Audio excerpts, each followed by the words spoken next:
Yaqinqi yillardan buyon Xitoy hokimiyati Sharqi Turkistonda irqiy qirg'inchilik yurgizish bilan birga Uyg'urlarning dafn ishlariga qarata ba'zi yangi belgilama va cheklamalarni qo'yib, xabarlarda turk va islom madaniyatini aks ettiradigan hilol oy va yulduz simvoli, oyat yoki shaxs uchurlarining bo'lishini chekladi. İctimai taratqularda ham bahrilangan suratlarda Sharqi Turkistonning ma'lum bir rayonida yangi silingan cho'ng qabristonlik ko'rsatilgan. Xabarlarning hammasi o'xshash cho'nglikda silingan bo'lib, musulmonlarning dafn qoidasiga asosan silinmagan qabristonliklarning xalqi majburlanganligi o'tirg'a qo'yilgan.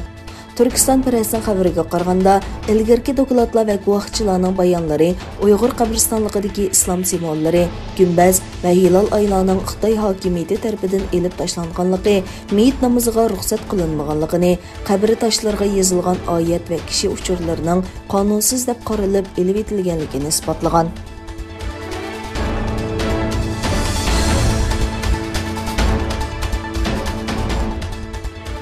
Amerika Davlat bexatarlik maslahatchisi Sullivan agar Xitoy o'z chegarasi ichida koronavirusini haqiqiy iz qo'g'lashni tekshirishni rad qilsa, xalqaroda yaklanish xavfiga duch keladi dedi. Bloomberg agentligining xabariga qaraganda, Sullivan bir ziyoratda Amerikaning nishonining Xitoyga oddiy bir tanlash fursati berish ekanligini o'tirg'a qo'ygan va ular yo tadqiqotchilarning virusning nerdan kelganligini bilish uchun mas'uliyatchanlik bilan haqiqiy tadqiqot olib berishga yo'l qo'ydi yoki xalqaro jamiyatda yetim qoladi degan.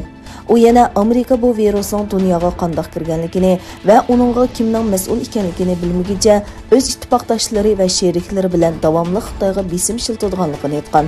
Dunyo sahiyat tashkiloti ilgari Xitoyga vakillar o'miki avatib, virusning kelib chiqishini tekshirgan bo'lsa-mu, Amerika istixborot organlari ularning tekshirishidan boshqa yana ikkinchi qatim tekshirish olib bormoqchi bo'lgan. Sullivan mundaq deb ko'rsatdi: "Hozir biz tahdid yoki ultimatum chiqarmaymiz. Agar Xitoy majburiyatini ado qilmasa, undaqda biz inkosimizni o'ylashimiz va ittifoqdoshlar va sheriklar bilan kuchlarimizni birlashtiramiz."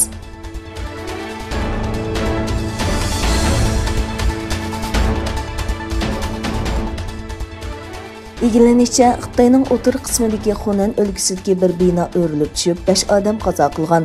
Xitoy yer shari televiziya to'rining xabar qilishicha, yerlik doiralar Chenchu shahrining Rojing rayonidagi o'rilib tushgan binoning xarobaligi ostida ko'milib qolgan 12 kishidan 5 nafarining topilganligini aytgan.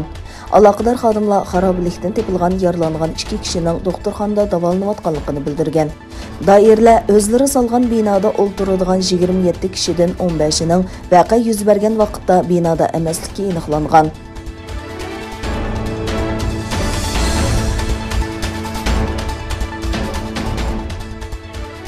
Amerikaning Alabama shtatidagi bir shtatlararo tosh yo'lida 18 mashina qatnashgan zanjirsimon qatnash voqeasida 9 bolani o'z ichiga olgan 10 kishi qazo qildi.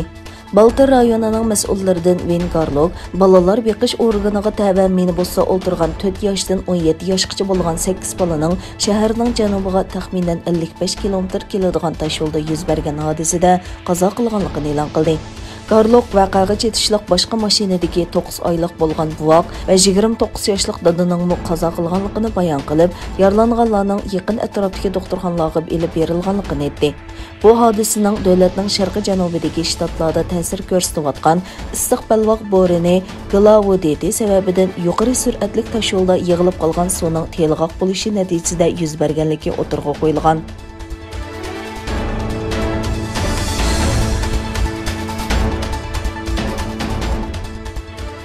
İrandagi prezident saylamida ma'naviy dahi Oyatulloh Ali Xameneyning yaqin chambargidagi mutassib kandidat Ibrohim Raisi g'alaba qildi.